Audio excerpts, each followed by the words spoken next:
আপনারা কি জানেন আসমানে এমন একটি ফেরেশতা আছে যা মেঘের উপরে বসে চলে? তার কণ্ঠস্বর যখন বের হয় তা বজ্রপাতের মতো শব্দে পুরো পৃথিবী কানে লাগে।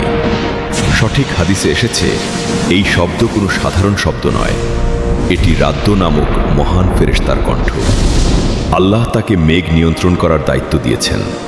তিনি মেঘগুলো এক জায়গা থেকে অন্য জায়গায় নিয়ে যান। তার হাতে একটি লাঠি বা কোড়া রয়েছে। যখন তিনি লাঠি দিয়ে মেঘ এগিয়ে নিয়ে যান, আসমানে গর্জনের মতো শব্দ সৃষ্টি হয়।